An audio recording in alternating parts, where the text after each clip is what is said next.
Hola a todos y todas, bienvenidos a EduShift, el espacio donde reflexionamos sobre los retos y oportunidades del sistema educativo peruano, buscando ideas innovadoras que transformen la forma en que aprendemos y enseñamos. En este episodio hablaremos de un tema sumamente importante pero muchas veces olvidado, la educación financiera en las escuelas. ¿Alguna vez te has preguntado por qué salimos del colegio sin saber cómo manejar nuestro dinero? ¿Cómo ahorrar o cómo evitar endeudarnos? Pues hoy queremos cambiar eso. Nuestro objetivo será promover una mejora para el sistema educativo del Perú, educar a los jóvenes y adolescentes sobre la economía personal, para que aprendan desde temprano qué es, cómo manejarla y qué hábitos pueden ayudarles a tener un futuro financiero más estable y responsable. Y para conversar sobre este tema tenemos a una invitada muy especial, una contadora que nos compartirá su experiencia y opinión sobre cómo la educación financiera podría incorporarse en las aulas, los retos que esto implicaría y los beneficios que traería para los estudiantes. Durante el episodio hablaremos de temas como los conceptos financieros esenciales que todo adolescente debería conocer al salir del colegio, cómo y desde cuándo debería enseñarse la educación financiera en las escuelas, la relación entre la educación, la tecnología, la prevención de fraudes digitales y, por supuesto, algunos consejos prácticos para aprender a manejar nuestro dinero día a día. Así que ponte cómodo, prepara tus apuntes y acompáñanos en esta conversación donde buscamos que la educación se transforme, evolucione y se adapte a las necesidades reales de los jóvenes peruanos. ¿Qué tal? Tengan un muy buen día. Estamos ahorita hablando desde EduShift, su podcast favorito. El día de hoy tenemos la grata presencia de la señorita Camila Ríos Tauset para hablarnos más allá del tema financiero, de una educación financiera. Bueno, en este ámbito del que son los estudiantes, los adolescentes, en una formación escolar. Bien, ahora empecemos directamente con las preguntas. ¿Qué tal, Camila? Muy buenas noches. Gracias por tu tiempo. Buenas noches, agradecida de poder estar acá con ustedes. Perfecto, listo, gracias. Mira, Camila, cuéntanos, más allá de tu experiencia, ya sea dentro del tema ya de contable, más allá de la palabra, de la frase hay que ahorrar, ¿cuáles serían tus dos o tres conceptos financieros absolutamente esenciales que todo adolescente debería entender al salir del colegio? Más que todo, primero el presupuesto personal, ya que uno como ya se está experimentando la vida laboral, debe tener más conciencia de cómo van a ser sus ingresos y salidas de dinero, tanto para no quedarse endeudado como para tener ese control un poquito más seguro, ¿no? El otro sería, por ejemplo, el ser un poquito más consciente de lo que son los préstamos, cómo se puede adquirir a ellos y sobre todo los intereses, que es un tema que no se toma muy a cuenta, tanto para lo que es como para ayudarnos a ahorrar a un futuro. Interesante. Y a ver, ¿nos podría decir de que todo esto se podría incorporar a un curso en específico? ¿Se tendría que, bueno, rediseñar en la malla curricular para los estudiantes? O sea, ¿de dónde se sacaría el tiempo, las horas de clase para transformar de esa manera que nos dice el tema de los préstamos? O bueno, algún tipo de deficiencia que puede existir, ¿no? Por la inexperiencia de parte de los jóvenes. ¿Qué recomendarías para el tema del curso en específico de educación financiera? A mi parecer, no creo que se trate de más horas de estudio, porque no son temas difíciles. Más bien se tendría que transformar un poco la educación, adaptándolo a conceptos un poquito más básicos o que sean más adaptables para los jóvenes, ¿no? Si bien la educación financiera se puede aprender de forma un poquito más gradual, con conceptos simples, ya van empezando un poquito más lo que es el ahorro, el valor del dinero, y ya ir con temas un poquito más fuertes, ¿no? Se pueden guiar incluso hasta de conceptos de la actualidad mediante plataformas digitales. Uy, muy buen punto, Camila. Hablando de plataformas digitales, pues le doy pase a mi compañera Joyce, que le tiene a usted una pregunta relacionada al tema. Bien, eh, ahora, señorita, hoy en día los jóvenes ven, más que todo, viven en el mundo digital. Más, por ejemplo, en Yape, utilizan mucho Yape o realizan muchas compras online. ¿Cómo debería la educación financiera escolar abordar más que todo para evitar que estos jóvenes caigan en trampas o deudas, ¿no? Deudas como por ejemplo fraudes, así. ¿Cómo evitarían esto los jóvenes hoy en día para usted? Principalmente estar alerta tanto de mensajes sospechosos, el decir que saben tu cuenta de banco, o el ofrecer, incluso estuvo de moda un tiempo el ofrecer trabajos y que abran links, que eso puede pues malograr muchas, sacar datos importantes de los jóvenes. Y también el tener en cuenta lo que son las plataformas digitales, como bien dijiste, hay muchos jóvenes que no son conscientes de este dinero digital, ya que dicen, ay, es un poquito más fácil de entrar a y no son conscientes ya que no es dinero físico. Y también el uso de las tarjetas. Sería muy importante que se les eduque más sobre eso. Claro, es un buen punto. Y desde ¿cómo considera que la incorporación de materias prácticas como la educación financiera podría mejorar la preparación, pues, de los estudiantes para afrontar la vida adulta? Más que todo en la responsabilidad que tienen ellos acerca del dinero, ¿no?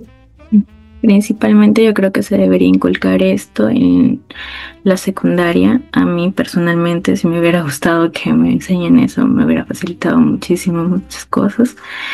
Sí haría una diferencia enorme para cómo los jóvenes ven en la actualidad, ¿no? Lo que es la economía. Sí. Entonces, sabrían mejor administrar el dinero, el evitar deudas, e incluso cómo empezar emprendimientos, ¿no? Para tener un poquito más de ingresos líquidos. Claro, es muy importante que los jóvenes desde el inicio sepan esto, ¿no? Estoy de acuerdo con su opinión. ¿Y qué retos cree que existen para implementar estos contenidos en el sistema educativo en el Perú actualmente? Si bien piensan que los docentes se necesita un poquito de más de preparación, como les dije antes, no son conceptos muy difíciles, simplemente se tendría que transformar los temas a un poquito más básico. Lo que sí lo veo un reto sería el llevar estos conceptos a zonas rurales, ya que ya no se tiene mucho acceso, es un poquito más limitado el tema digital y el cómo pueden informarse por su propia cuenta. Claro. Ahora sí, mi compañera Rosita, para que le haga la siguiente pregunta. Bien, señorita, vamos a continuar con las preguntas para poder tener más aportes al respecto, ya que es un tema muy interesante el cual estamos tratando. Y ante ello, teniendo en cuenta lo que es la diversidad cultural y lingüística de nuestro país, especialmente en lo que son las zonas andinas y las zonas amazónicas, ¿no? Que bien lo acaba de mencionar. Para usted, ¿qué estrategias cree que podrían aplicarse para poder adaptar estos contenidos educativos, incluidos los relacionados con lo que es la educación financiera en sí, a las realidades locales? Bueno, teniendo en cuenta que sin dejar de lado lo que es la actualización frente a los avances tecnológicos y científicos, ¿qué nos puede dar usted como aporte al respecto? Yo creo que más que todo se tendría que modificar la educación adaptándose, ¿no?, a su entorno. Enseñarles a cómo ahorrar en casa, el cómo poner nuevos negocios. Incluso se puede empezar desde lo más básico, que sería el trueque para zonas un poquito más específicas, ¿no?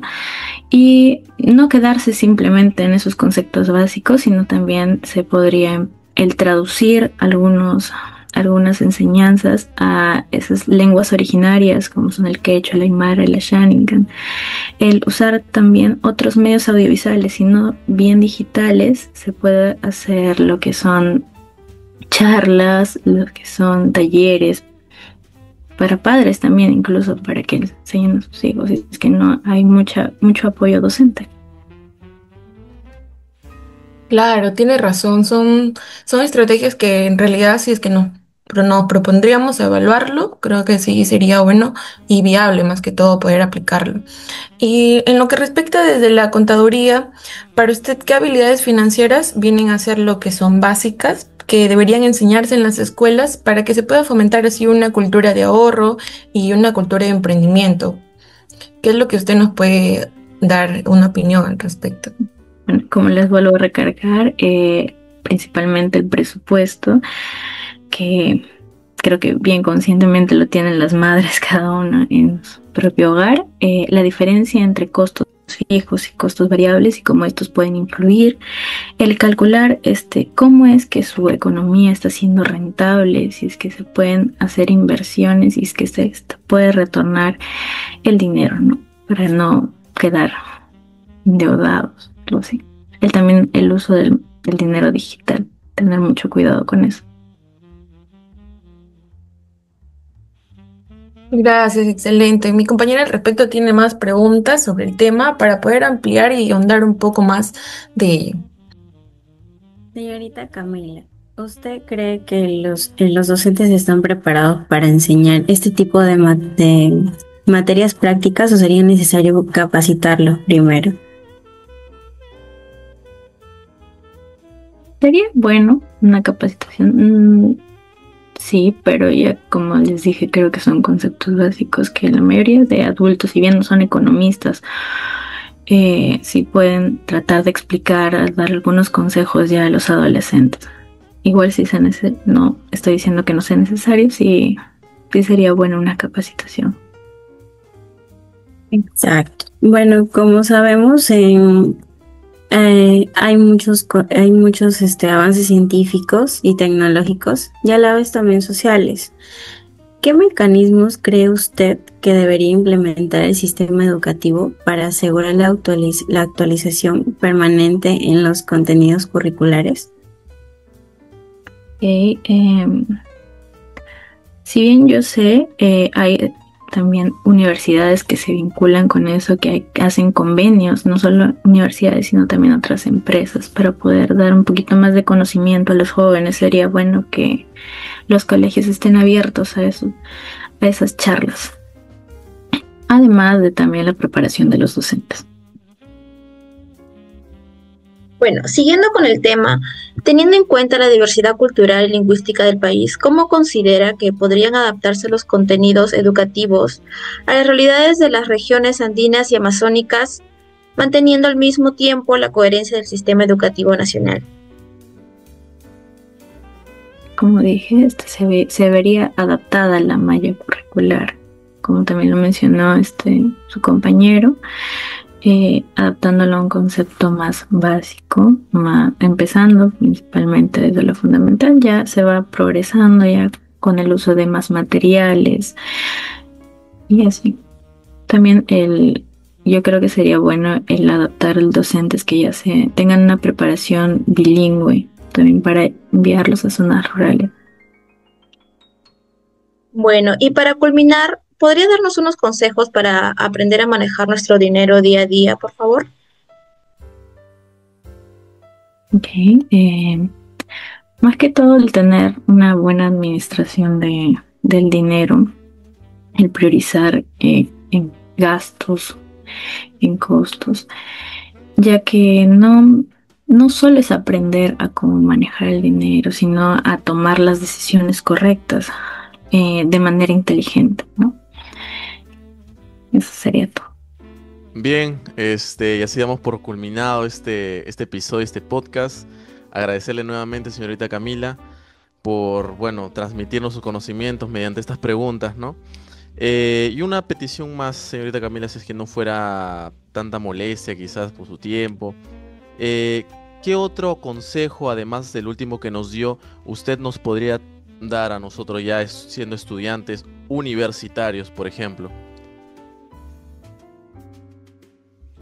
Como consejo sería por voluntad propia de ustedes el poder dar más charlas acerca de esto, de los conocimientos financieros, ya que la educación financiera no es un lujo, sino es una herramienta de vida que deben tener muchos jóvenes hoy en día. Perfecto, muchas gracias, señorita Camila, nuevamente. Y agradecerle a todas las personas que están viendo esto por tomarse el tiempo de retroalimentarse con estos 20 minutitos. Muchas gracias a todos y que tengan un buen día. Bueno amigos, hemos llegado al final de este episodio tan enriquecedor y creo que todos coincidimos en algo fundamental. La educación financiera no puede seguir siendo el tema pendiente en nuestro sistema educativo. A lo largo de esta conversación con nuestra invitada, hemos descubierto verdades que muchos no queremos ver pero que están ahí, latentes en cada joven que sale del colegio sin saber qué hacer con su presupuesto, sin entender que es un pasivo, un activo o peor aún, cayendo en deudas que comprometen su futuro antes siquiera de comenzar su vida adulta. Lo que más impacta esta charla es que no estamos hablando de agregar simplemente otra materia más al ya saturado currículo escolar. No se trata de meter más horas de clase y sobrecargar a nuestros estudiantes. Estamos hablando de algo mucho más profundo, una transformación real en la manera de enseñar. Necesitamos docentes capacitados que puedan hablarles a los jóvenes en su idioma, que entiendan su realidad digital, ese mundo de yape, billeteras virtuales, compras online y redes sociales donde un simple clic puede significar una deuda o una estafa. La educación financiera debe ser práctica, debe conectar con la vida real de los adolescentes. Y aquí viene algo crucial para la propuesta.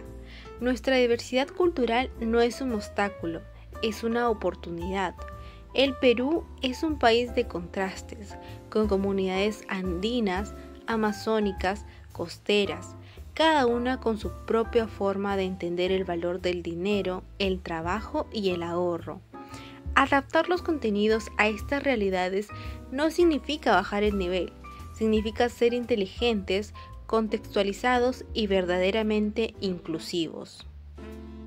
Los conceptos esenciales que mencionó nuestra invitada son claros: presupuesto personal, ahorro planificado y los demás ya escuchados. Estos no son temas de universidad, son herramientas de supervivencia en este mundo moderno.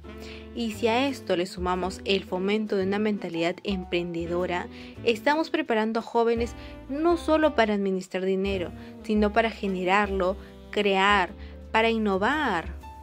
Y seamos honestos, nada de esto será posible sin voluntad política y sin recursos.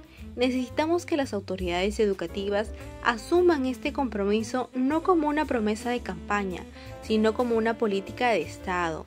Necesitamos inversión en capacitación de docentes, en material educativo, en tecnología y sobre todo necesitamos creer que nuestros jóvenes merecen esta oportunidad. Gracias por acompañarnos en este episodio y recuerden, la educación financiera no es solo sobre dinero, es sobre libertad, sobre opciones y sobre construir el futuro que todos merecemos.